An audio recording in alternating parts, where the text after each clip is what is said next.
zone to Star Trek. Hardware, software, take a seat if you dare. Power up, download, database, break the code, CD-ROM, super slick, point and click. Take a spin, now you're in really techno hip, all because of a computer chip.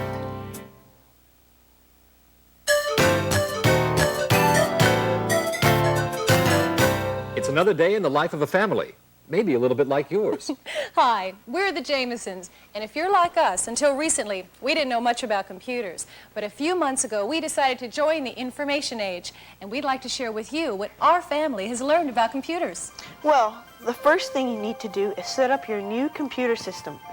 It's really exciting to take the computer out of the box. And it's also a little bit confusing because there's so many cables to plug in. And you're not sure what to do, right, Dad? Well, I recommend that first you make sure all the parts are there before you start to get underway. That's right, and everyone can help. You know, they've made it so much easier than in the old days. Now most computer systems are sold with a lot of software programs already installed. And the installation of additional software is made automatic with Microsoft Windows 95 plug-and-play technology. So first, you'll need to connect up the individual components of your system. If you're lucky, your system will have color-coded cables that enable you to put your pieces together easily. It's so simple, even your kids can do it. Tell them, Peter. First, you hook up your mouse. That's the pointer, your monitor and speakers, if you have them. Then, connect your printer. And if you got lucky, you got a scanner too. It's fun because it lets you put photos and images inside your computer. That's good advice, Peter. That way you can make sure all of your equipment is working correctly. So, after you've got everything installed, you'll be excited. Yeah, the computer comes on, you see the icons on the screen. They represent the programs you have. It's cool. It really is. Now you'll use the mouse to navigate around the screen. Get used to clicking and double-clicking with your mouse to select the things you want. Now, if you're having installation problems, you may want to check the following. Are all of your components plugged in properly? Are they getting power? Are the contacts on your system clean and well seated in their outlets? Oh, also, if a modem is involved, is your telephone line connected? Are the cables between your components short enough to avoid signal loss? And finally, has your system been moved around so the pieces may have come loose?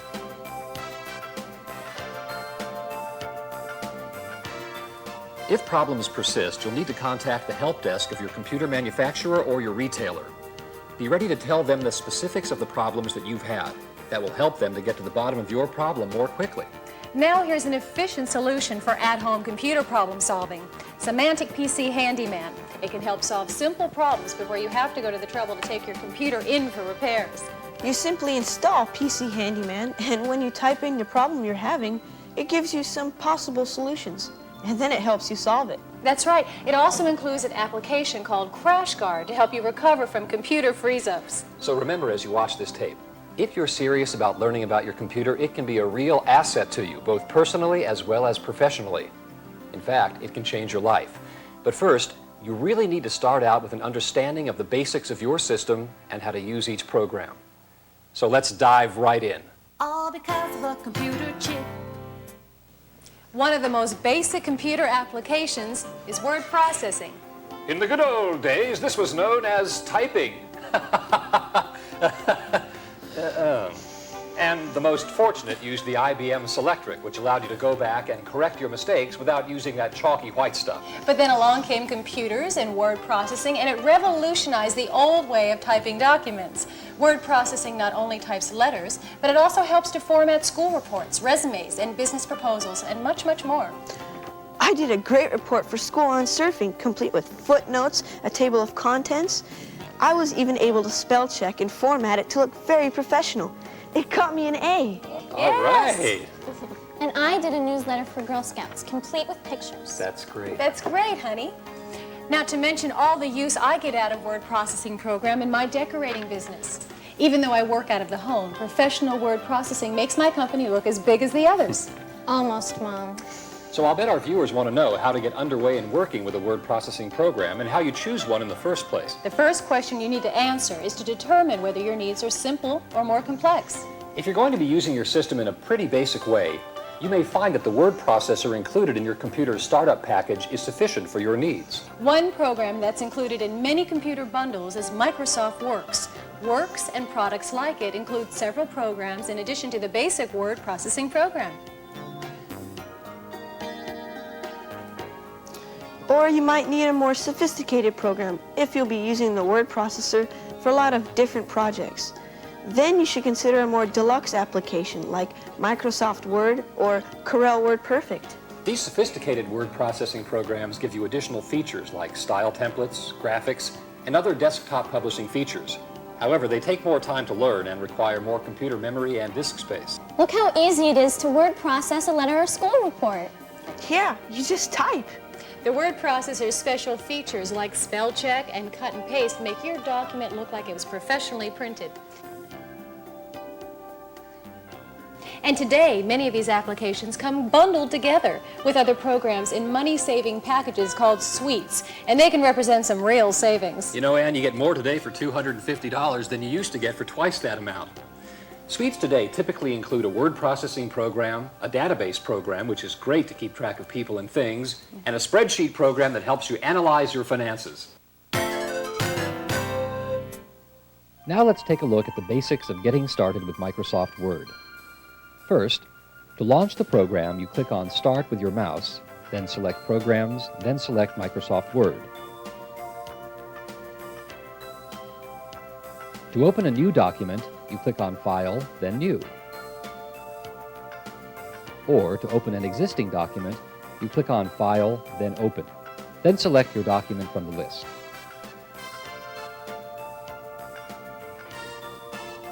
To save your document, select File, then Save, and type in a name for the document that you will recognize.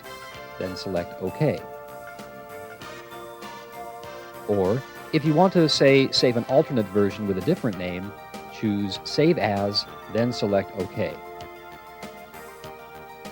To print, simply select File, then Print. Then even change the printer if you wish. Then select OK to go ahead and print. It's easy to edit your document. You can move text by highlighting your selection, then choosing Edit and Cut.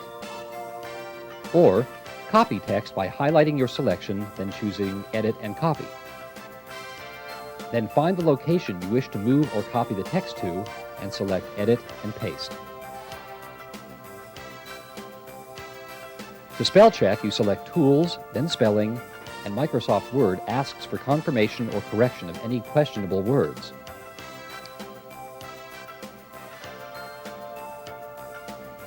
To insert a picture, select Insert, then Picture. Then select the Clip Art Gallery or another graphics folder, and select a graphic for your document if you wish. To place a border within your document, highlight the text you want to border, then select Format, then Border, then the type of border you wish and any shading, then select OK. To insert a table within your document, select Table, then Insert Table, then choose the number of columns and rows you wish. Then select OK. Remember, though, there are many, many more features in Word that you will find useful once you get familiar with the basics. And there are shortcuts for many of the commands. To find them, consult your manual or the on-screen help feature. All because of a computer chip. Say you're thinking of opening up a new business and you want to see if you're on the road to success. You should use a spreadsheet to plan your budget. Do you know what a spreadsheet is, Peter? Sure I do, Dad. It's like a big form that allows you to consider what are called scenarios. You take different assumptions that lead to different financial outcomes. To use a spreadsheet, you place the information into what are called cells. Input the formula, and the program does the math for you. It's great. And spreadsheet and database programs can do complex calculations if you learn how to program them. They're used in big businesses, the military, and the government to do these same types of analyses, only much bigger. Why wasn't I that smart when I was a kid? Now, let's take a look at the basics of getting started with Microsoft Excel. First, to launch the program, you click on Start with your mouse, like you're selecting Word. Then select Programs, then select Microsoft Excel. To open a new document, you click on File, then New. Or to open an existing document, you click on File, then Open. then select your document from the list. Similarly, to save your document, select File, then Save, and type in a name for the document that you will recognize, then select OK. Or, if you want to, say, save an alternate version with a different name, choose Save As, then select OK. To print, simply select File, then Print. Again, just like Word. Then select the pages or the number of copies you wish to print. Even change the printer if you wish. Then select OK to go ahead and print. You may find it useful to use the templates provided as examples to get started. Assuming that you are using the complete Microsoft Office package, you will typically find the examples under MS Office, Templates, Spreadsheet Solutions. That's what we've done here. For this fictitious business, we can input various forecasts and actual sales of different products for different periods, by month and by year, and the Excel spreadsheet program automatically tallies our results. For more complex calculations, you'll need to learn how to construct your own formulas, but Excel's Function Wizard and other tools can help. And like Word, it's easy to edit your document in Excel. You can move text by highlighting your selection, then choosing Edit and Cut. Or copy text by highlighting your selection, then choosing Edit and Copy. Then find the location you wish to move or copy the text to, and select Edit and Paste.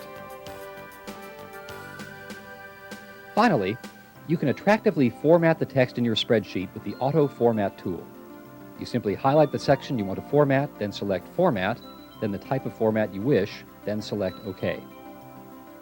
Remember, though, there are many, many more features in Excel that you will find useful once you get familiar with the basics. And there are shortcuts for many of the commands. To find them, consult your manual or the on-screen help feature. All because of a computer chip.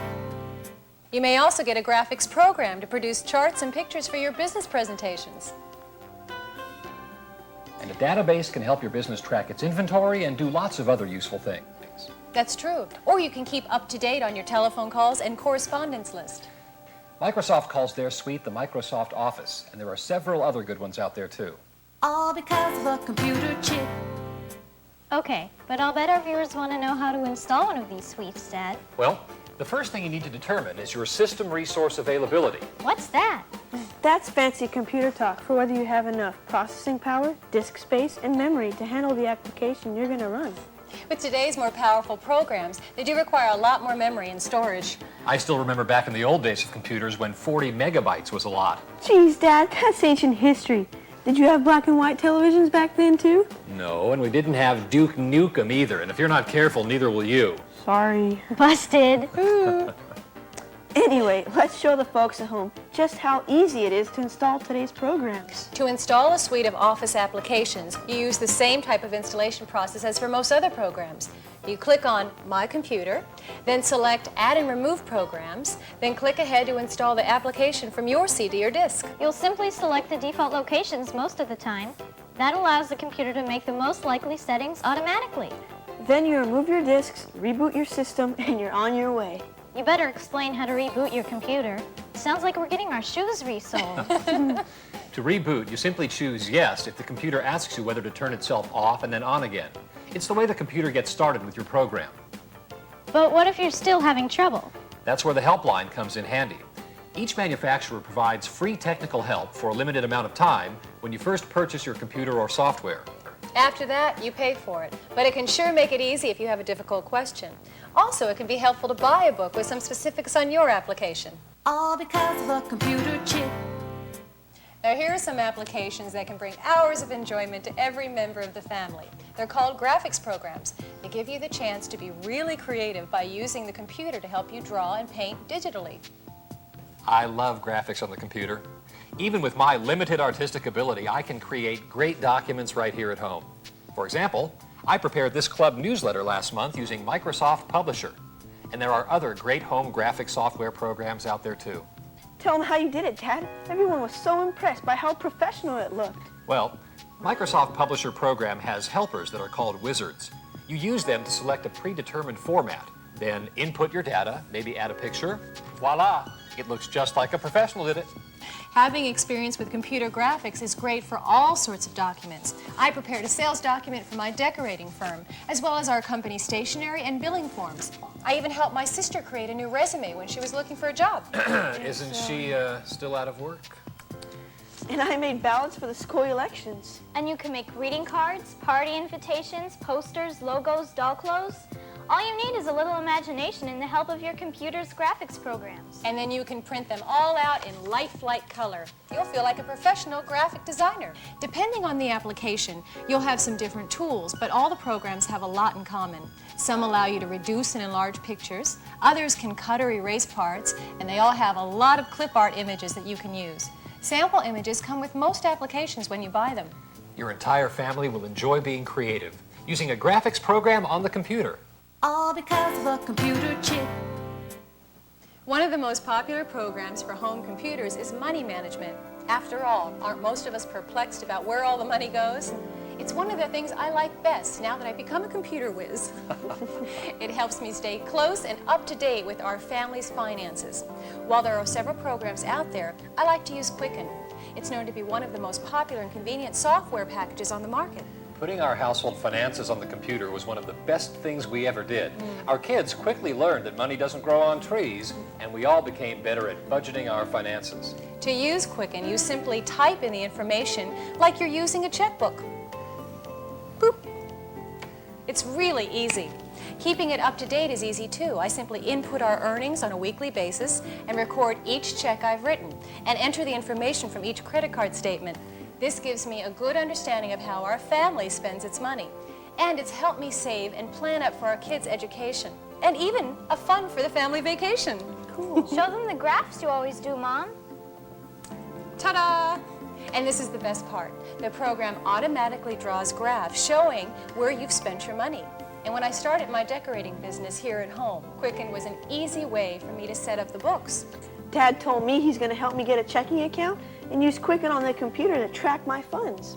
What about me, Mom? I have money too. Well, I guess you'll have to ask your dad if you can get one. All because of a computer chip. Unfortunately, viruses in our computers are as real as viruses in our families. Excuse me. Bless you, honey. And a program to scan and remove a computer virus is an essential tool to consider. In this case, we've chosen the Virus Scan Deluxe program from McAfee. What do viruses do to the computer? Well, honey, they can make your computer sick. They can erase your entire hard drive, make strange messages come up on your screen, and all sorts of weird things. How do you get them? By loading counterfeit software and hackers that get into the system. And with everyone in the family sharing files, the best way to guard against the problem is to know who you're getting any shared programs from, and to use a virus scan program on anything you've been given. You should make it a practice to regularly scan your system. In fact, McAfee Virus Scan Deluxe can be set to automatically scan each new file as it's introduced into your system. Installing antivirus program software is easy. In this case, you simply double-click on the CD-ROM drive, and the software checks for viruses and installs to keep your system virus-free. And it's important to regularly download information on new viruses because viruses are always changing. Sorry. All because of a computer chip. Two more key tools I find essential on my system are an unerase program. Symantec makes an excellent one from Peter Norton, and a tape backup system. These will save you untold headaches when you have computer problems. What do they do? I can explain that, Dad. An unerased program allows you to restore files you have deleted. And at regular intervals, backup system copies all of the information on your computer so that if you have a crash, you won't lose any valuable data. Very good, Peter. Now, on a serious note, I want you children to learn to be very regimented about backing up your data on a regular basis. If you don't, someday you're going to lose a very important document that you might have been working on for a couple of days, and there will be nothing I can do to help you retrieve it. Your daddy's right, kids. Backing up your data is very important, and it is a habit you should get into when you're working on the computer. And I can tell you about a disaster from first-hand experience. Remember the time? I thought we weren't going to talk about that one. You're right, honey. I don't need to bring up a sore subject. You just make sure that you get a program that regularly captures all of your input. It'll save you a lot of heartache. How often do we actually have to back things up? At school, they told us we should do it every few minutes. That's a good idea. And you usually set your scheduled tape backup system to back up your changed files every day.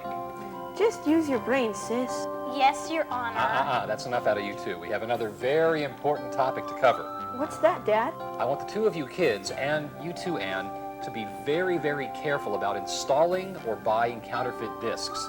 They can introduce computer viruses, and they're against the law. You may find them for sale at school, or a friend might offer to lend them to you. Please, if you have any doubts whatsoever about the source of a disc, let's examine it together. Or just say no. Okay, Dad. All because of a computer chip. You know, Dad, almost all the cool stuff for computers these days comes on CD-ROMs. Games, shareware, phone books, multimedia, music, everything. That's true, son. CD-ROMs hold an incredible amount of data, and they're relatively inexpensive. Fortunately, most computers today have CD-ROMs built right in. But if your computer doesn't have one, CD-ROMs aren't very expensive, and they can usually be installed easily through Windows 95's Plug and Play by just plugging them in. We highly recommend that you add one to your system. We should give all the parents out there a tip. Installing the new CD-ROM technology can certainly make a difference in your child's performance in school. I became better in math because I used Mighty Math Calculating Crew when I was only 3. That's true, honey. It really gave you a great foundation for early math skills. And there are hundreds of other educational software titles that can help give your children a head start with their education. Oh, Peter, show them the Life magazine CD-ROM with the contents from the past 50 years. That we got free with the computer. Cool.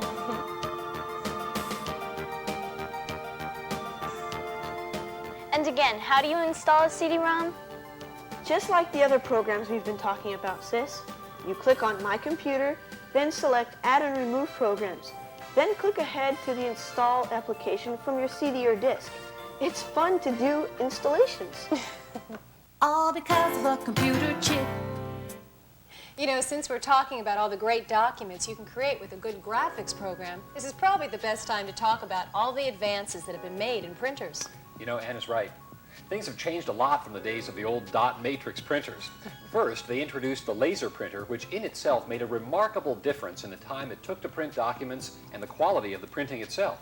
But that's nothing compared to all the new color printing technologies since. We own the new Epson Stylus Color 500 printer. For all the professional sales material I've developed on it and the money I have saved from the local quick print stores, this printer has been worth its weight in gold. Honey, don't you think that's because you're already such a good artist? Well, that's true. Actually, dear, you know what they say about an artist and her tools? Without this fabulous printer, I'm afraid I wouldn't have been able to attract the high-end clients like I have. It is really cool for school reports. I downloaded a picture from the internet and I included it in my social studies report. It looks so great that I got an A.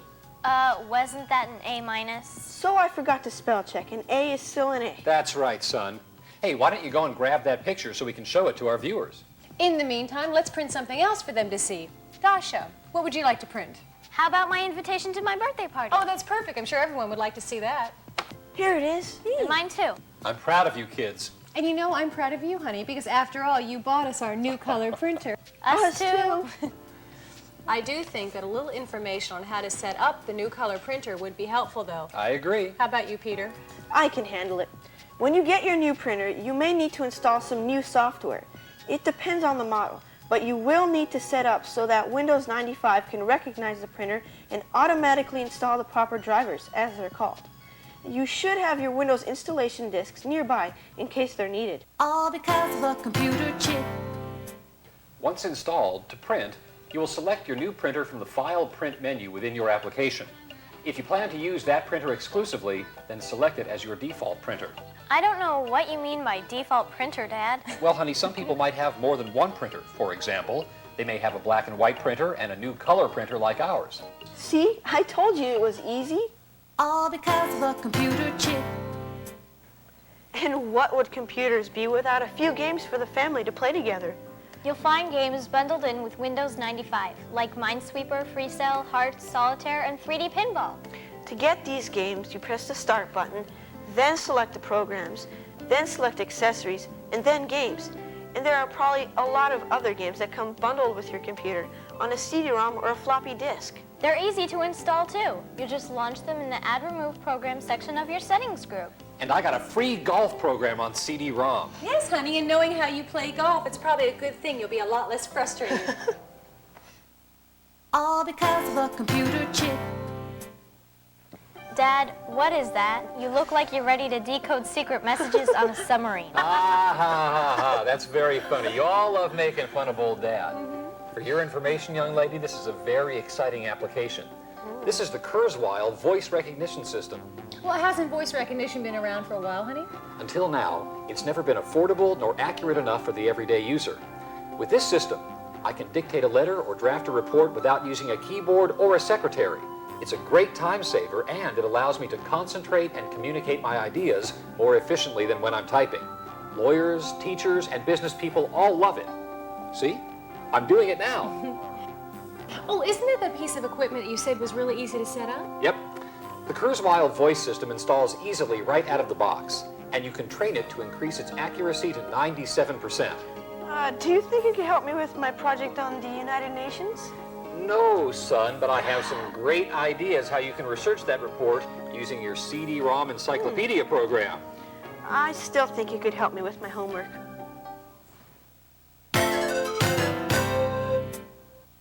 This whirlwind tour has been fun, but we're just about out of time. But gee, Dad, I wanted to tell our viewers some more about some great computer programs. And what about CD bundle bargains? I guess that's just going to have to wait till next time. Oh, but honey, before we go, let me show them the invitation I've been working on for your birthday party. Oh. I've included the email address so that relatives can respond quickly. I've been budgeting on our spreadsheet, and I've even have a fax number for the grocery store so I could be...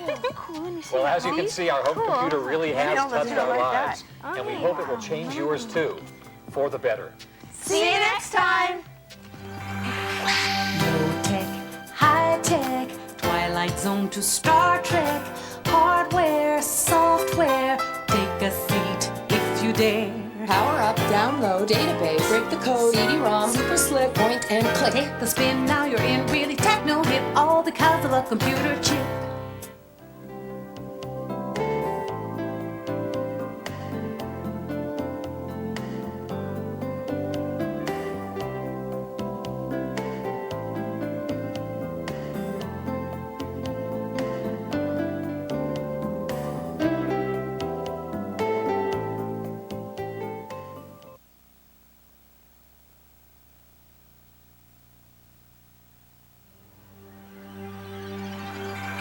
On your mark, get set. We're riding on the internet, cyberspace, set free. Hello, virtual reality. Interactive appetite, searching for a website, a window to the world, got to get online. Take a spin, now you're in with the techno set. You're going surfing on the internet.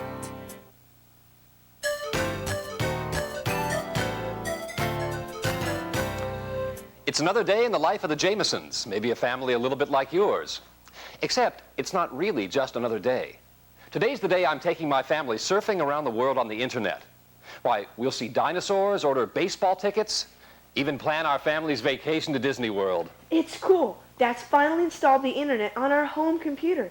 Now I can surf the net anytime I want, not just during my 1-hour computer class at school. Take a spin, now you're in with the techno set. You're going surfing on the internet.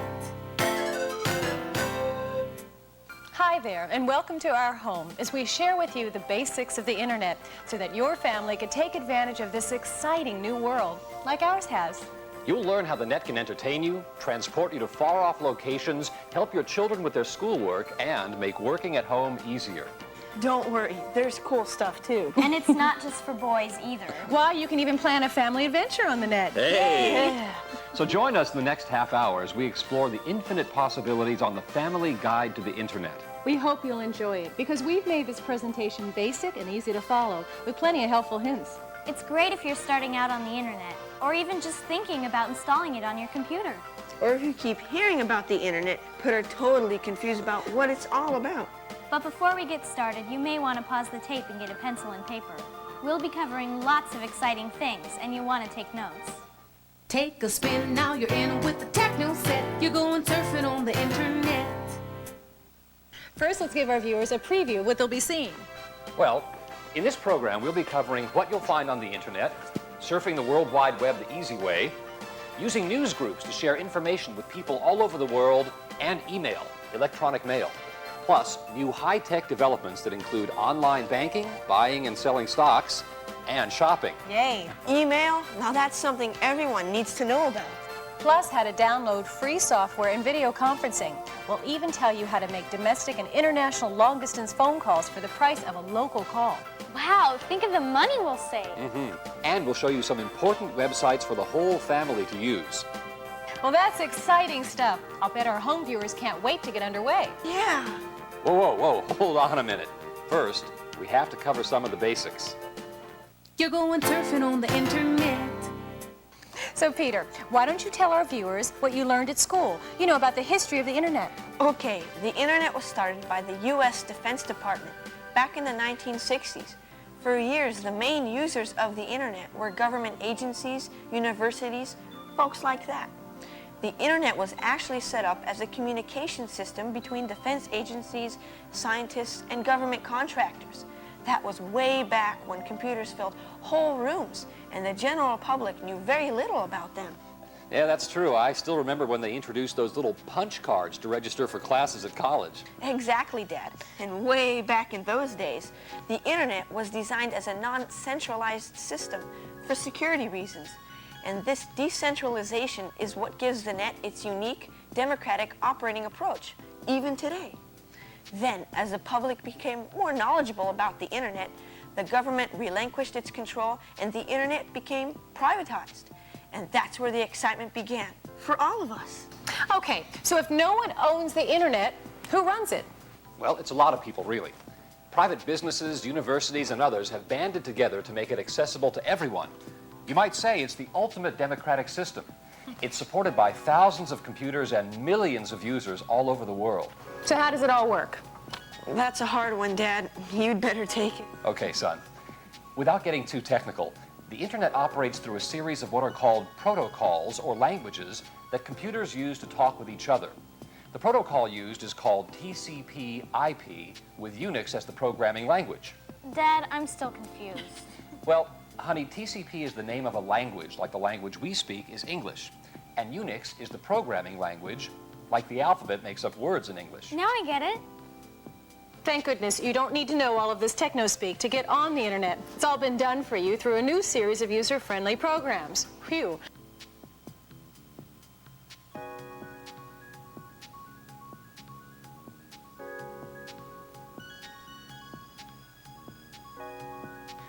Okay, Mom. So we understand the history of the internet and that TP stuff that they use to talk to each other. Let's tell them about the fun stuff. Yeah, like email and web pages, and exactly what you will need to do to access the internet on your computer. Take a spin, now you're in with the techno set. You're going surfing on the internet. Okay, let's start at the beginning. To access the internet, you'll need a computer. Our family bought a computer, but that doesn't mean that you need to own one. You're right. You can jump on the net from a variety of locations, like libraries, universities, a computer at work, even TV at home via the new web TV system. Just look and you can probably find a resource nearby. But if you're planning to install the net on your own computer, there are certain basics that you'll need. The most important is that you need to have 8 megs of RAM memory as an absolute minimum. 16 megs or more are preferred because the system will run faster. RAM memory is like your computer's brain. It needs to be big enough to handle all of the information you can access through the internet. And you need a modem to transfer that data from the information provider. The modem links you to the outside world through your telephone line. It's really useful to have a 28.8 modem or faster, particularly if you'll be transferring graphic files. Otherwise, you'll find yourself doing the old hurry up and wait while the files are being transferred. You're going surfing on the internet. So, what's next for our viewers? I mean, after they've gone to the computer store to get the right equipment. Now you'll need to install the software and connect up your modem. Depending on the internet vendor you've selected, you'll have a different set of steps to go through to finally get the program installed. Today they've automated the installation process, but it can still take some patience. So, first off, you need to get an Internet Service Provider, or ISP. An internet service provider? What's that? That's the company that connects you to the internet through special super high-speed lines. And there are a couple of ways to choose a service that connects you to the internet. That's right. There are online service companies and there are ISPs that provide direct service to the internet. So what's the difference between them? Well, online service companies provide content of their own, and they give you more help in navigating around the net. Direct internet service providers, or ISPs, are for those who prefer to do things on their own. They link you directly to the internet, but navigating around can be a little bit more experimental. So America Online and CompuServe are online companies, and the AT&T, MCI, and Netcom services would be ISPs, right? Right, so let's review. There are two ways to get on the internet, either through online service companies or internet service providers, ISPs. Very good. But either way, you'll still need to install your internet software. And which installation approach you use will depend on whether you're using an online service company or a direct ISP. If you're using an online service company, you'll be provided an installation disk to get you online. And the discs are free. You just call them to get yours. The disk will lead you through a series of screens for the installation of the software. You might also need to make some refinements in your modem settings. They'll give you on-screen commands that will ask you to type in your name, address, and credit card information so you can be billed your monthly service charges.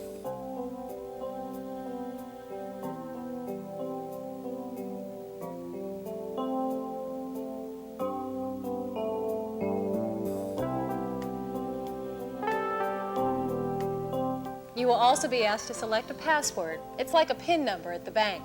It protects you from fraudulent charges on your account. With the newer systems, you'll find that a lot of the process has been simplified for you, but you may need to consult the installation booklet or technical assistance if you have problems. And a final word of caution, make sure your internet service provider provides a local phone number. This may sound obvious, but we had a friend in Los Angeles that signed up with an ISP in San Francisco. They were having a great time on the internet until they got their phone bill. You're going surfing on the internet. On the other hand, setting up your system for a direct internet service provider is more complex, and installing the internet with an ISP can sometimes take almost an hour. So you'll want to get a book on manually installing dial-up networking if you need this information. That is, unless your internet service provider has developed an automated installation for their service, which more and more of them have. If this is the case, you simply follow the instructions that you receive with the program to set it up. Even though some of our viewers may not take the time to install the internet right now, let's give them some additional installation tips so when they do, they'll be well prepared. Good idea, Anne. First, be sure to set aside enough time for the installation process, and you might recruit a computer-savvy friend or relative to help. Then you'll want to start with the obvious basics. Make sure your computer system itself is up to the task. If you've been having other problems, get those fixed first. That's true. So then what? Back up your data on a tape so that if you have any problems, you're safe. Then, use a defragmentation program to make it easier for your system to install the new program. And finally, be sure to follow all of the installation information you've received very closely. It's a very good point, and actually follow all of the instructions they give you. It will save you a lot of time figuring out problems later. And now for a quick review. Set aside enough time. Get any other computer problems fixed, back up your data, defragment your disk, and follow all installation information. Okay, Dad. So I've got my computer with the correct amount of memory, I've hooked up my modem to the phone jack, I've installed my ISP or online provider, so what's next? You're going surfing on the internet. Well, now it's time to push the button and get online. Finally. Hey, just a minute, you guys. First, you'll need to install your browser. The browser is the application that allows you to view all of the information on the web. You forgot to tell them that installing a browser is simple, and often it's free. That's true, Dasha. Sometimes you can get it free from your ISP, or a friend can download it for you on a disk. And don't forget, Mom, you can also buy a browser or download one from the internet.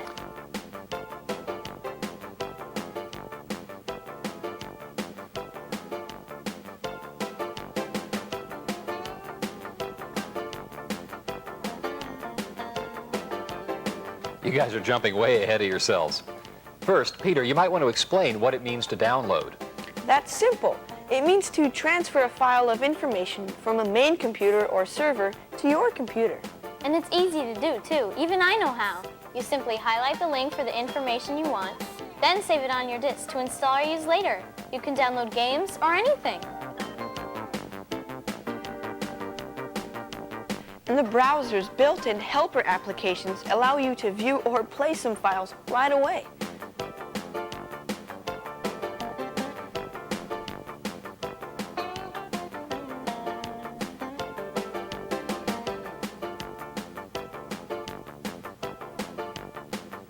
So to download a browser, you'll want to download it to your location on a hard drive, typically your temp directory, so you can install it. You're going surfing on the internet. Now you need to connect to your ISP. You click on the icon and then choose Connect. You can hear it dialing. Sounds weird, huh? Now it's verifying our secret password. And now we're online, finally. So Peter, minimize that window so we can get it out of our way. Now that we're online, we need to learn about search engines so that we can find the information we need. A search engine is an application that does exactly what its name says it will do. It searches for information on the net. And you can easily access a search engine from your browser. There are hundreds of specialized search engines to choose from. However, the most popular ones automatically appear after you select Search the Net from your browser menu.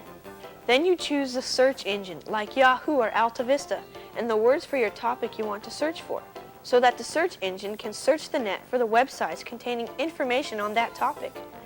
So let's say that I wanted to get information about surfing in Hawaii. I just type in Hawaii and surfing, and cowabunga, up comes a list of all sorts of places that contain information I want. And guess what I'm doing when I'm going through all this information? I know, you're surfing the net. Oh, so that's what surfing the net means. Now let's take a look at how to open web pages directly.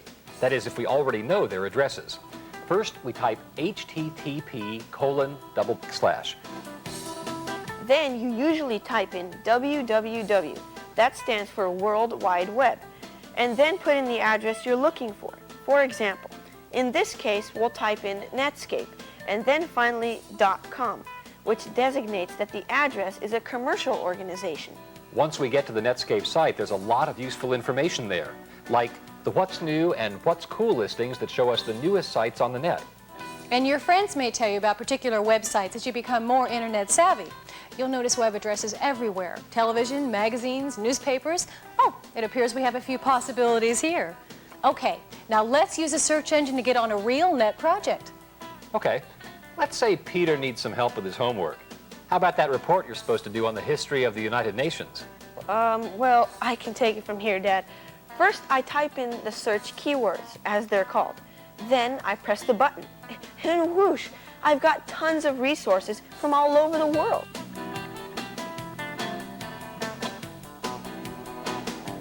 That is so amazing and so fast. And now we've got some great web pages with all sorts of information to choose from. So you might select about the UN so that you could find out about its history, right? You're right, sis.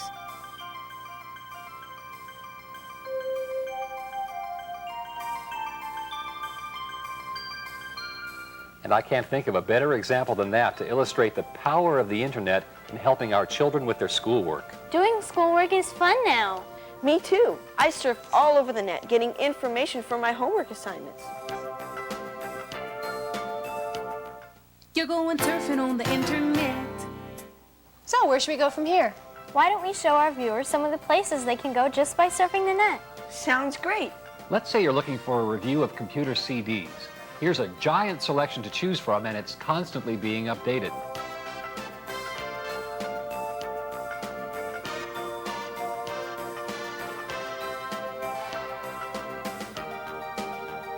Or if you're feeling a little hungry, my flock, we can just check out the site for recipe ideas.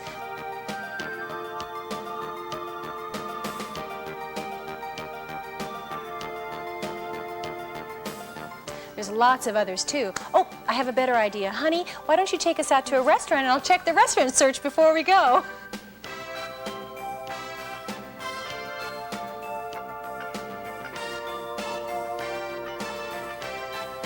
Or how are your stocks doing right now? Check them at PC Quote.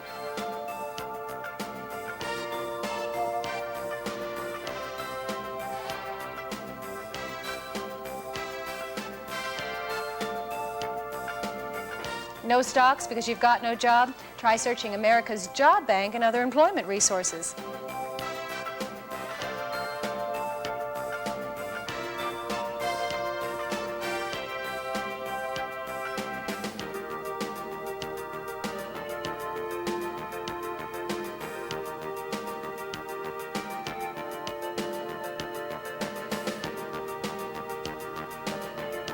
How about continuing education from the world's largest extension program at UCLA?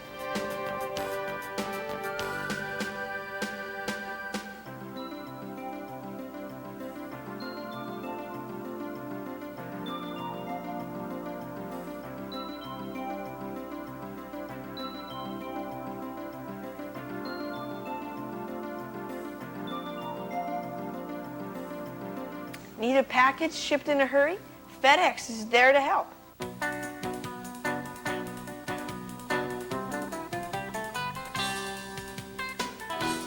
How about a little online shopping, Anne? Oh, shopping sounds good. I can never pass up a bargain. And it's fun for the whole family. Let's try it out.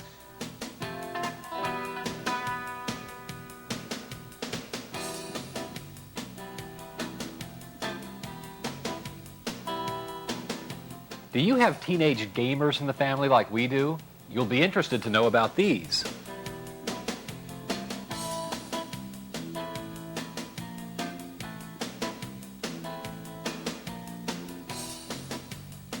Or you can use the Yahoo search engine to find hundreds of games.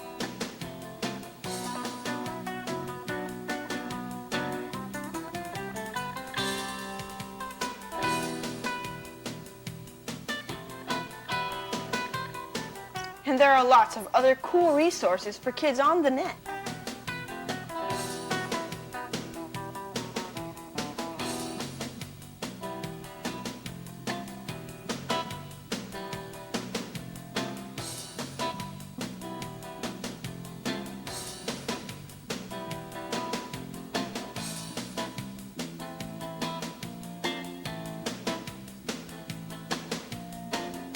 And you can access encyclopedias that don't become outdated. And what fun would be life without MTV?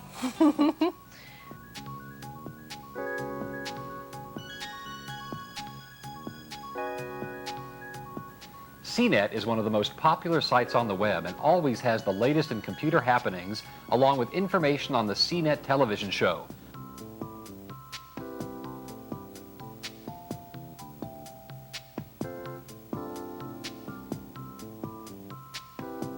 And here's a great find. Real Audio allows you to hear excellent sound quality in real time on the net. You can dial in to a lot of great new music and regular news updates.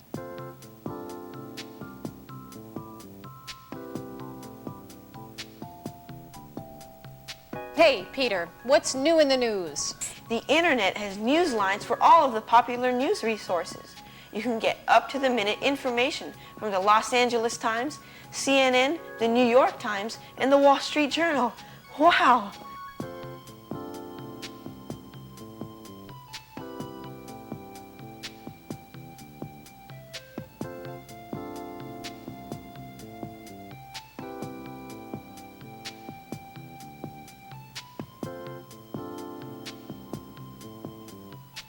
Hey, here's a great one for our next night at the movies. I can search hundreds of movie reviews for free.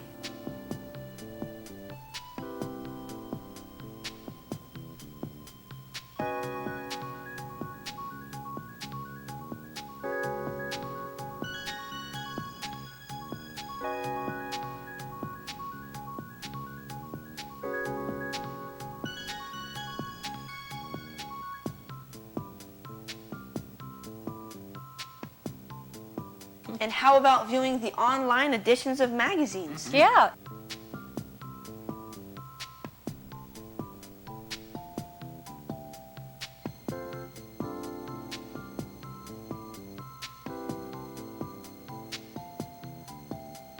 Hey, what about television on the net? There's NBC and other network links. They have contests and a viewers club.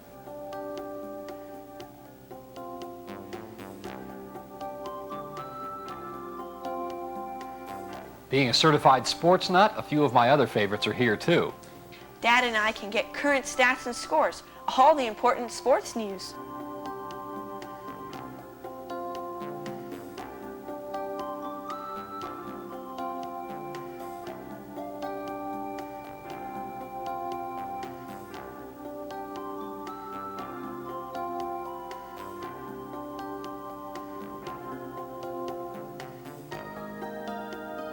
Now, how about we take the family out to a concert? We can buy the tickets online. Okay.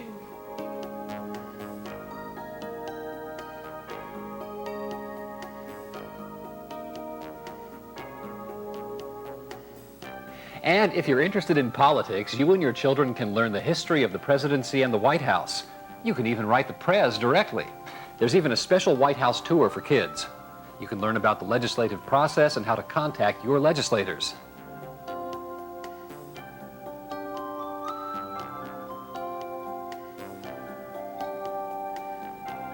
You know, this is great for students. I wish I had something like this when I was in school.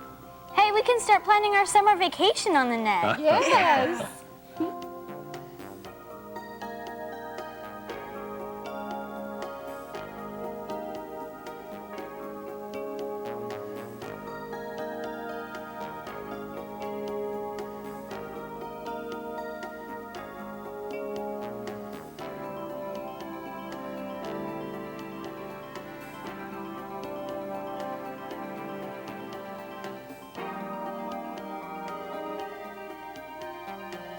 Wow, what a blast. The internet has everything. There's so much to learn.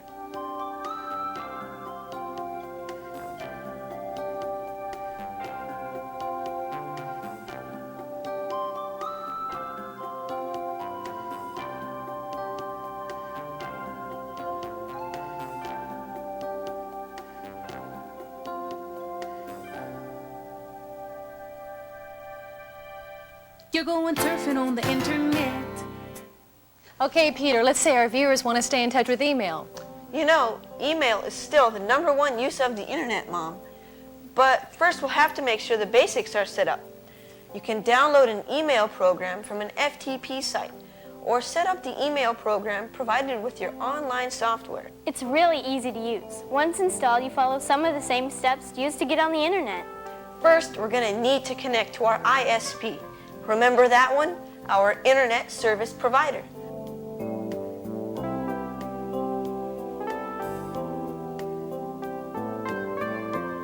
There, now our computer is connected, and we're ready to access our email program.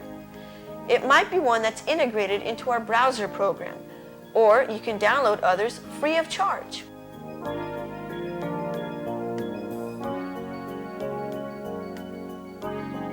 Email is a great way to stay in touch with business clients, friends, and family.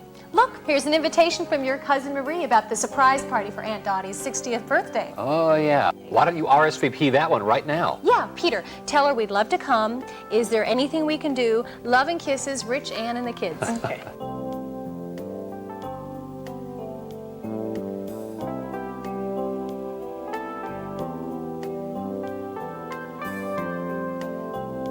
Email is very cool. I email my best friend Janet all the time.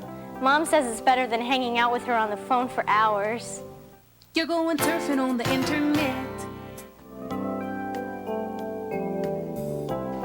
Check these out. They're great internet programs that allow you to talk long distance anywhere in the world for just the price of a local call.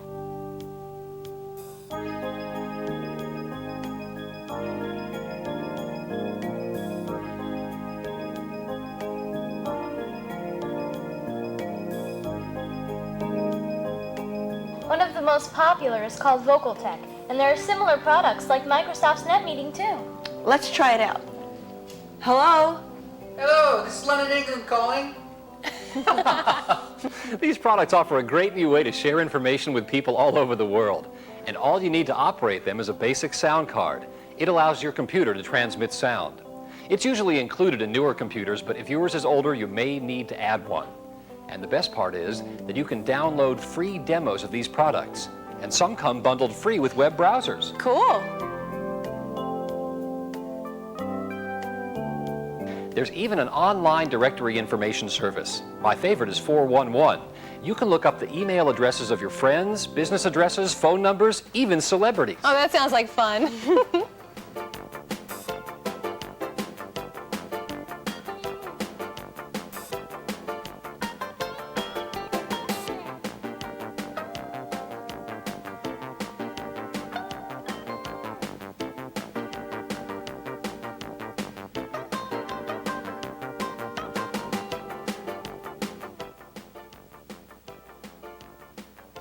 Now what's this, Dad? Oh, this is a great application. This is what we've been hearing about for years. It's low-cost video conferencing from the internet. Yeah, you can have business conferences without traveling to the meeting, stay in touch with family members, even make new electronic friends around the world. Wait, and you say it's low cost. I heard video conferencing can cost $5,000 or more. That's the best part about this application. You can get this whole system with the Connectix camera and their video phone software for only about $250. Or you can download the popular See You, See Me software for free.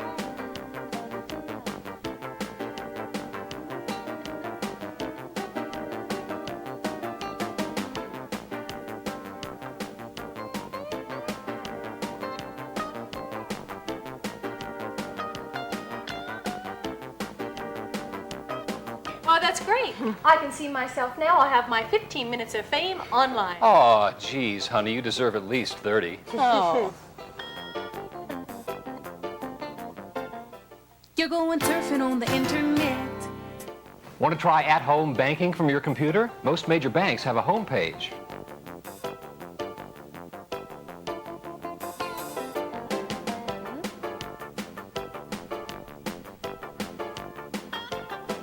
You can get account information, pay bills, even apply for a loan in the comfort of your own home.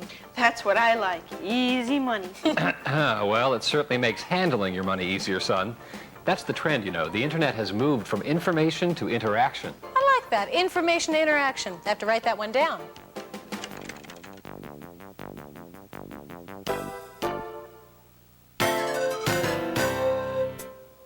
News groups are another major area of internet activity and a great way to meet people with similar interests. If you've got a hobby, sewing or crocheting, for example, or travel, every part of the world is there. Or cultural subjects you're interested in learning about. News groups and real-time chat groups are easy to access.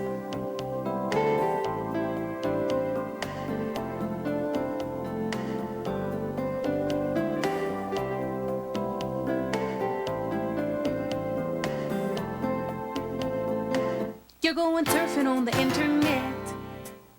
Now, we all want the Jamesons to be good netizens, don't we?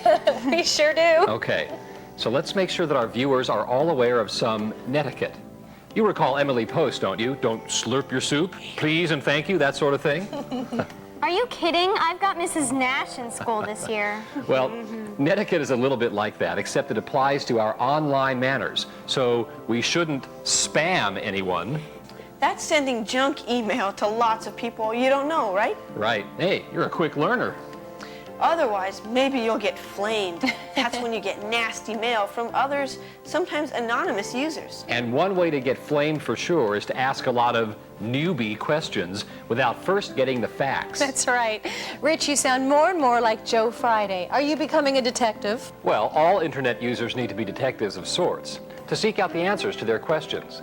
And facts, or listings of frequently asked questions, are the right place to look for the information you need. In fact, there are several specific fact news group lists just for new users. Check them out. Here's another hint. Don't type in all caps, you look like you're shouting. And since we're talking about do's and don'ts, let's put in a word here about keeping the net safe for your children. You're going surfing on the internet. I'm especially concerned about some of the sites we hear about in the news, Rich. As well we should be, Anne.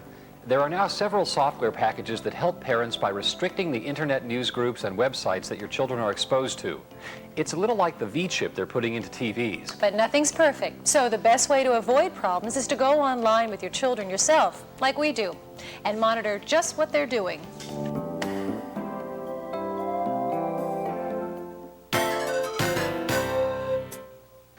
There are so many exciting things you can do on the internet. We could go on and on. I'm sure you could, Peter, but actually I have a little surprise for you all. We're going to Disney World on our family vacation, and I planned it all on the internet. All right. All right. In the meantime, we hope you've learned a lot today. Surf's up. See you on the net. Yeah, if I can ever get any time on our computer. Maybe we need 2 computers. Good idea! On your mark, get set. We're riding on the internet, cyberspace set free. Hello, virtual reality. Interactive appetite, searching for a website, a window to the world, got to get online. Take a spin, now you're in with the techno set. You're going surfing on the internet.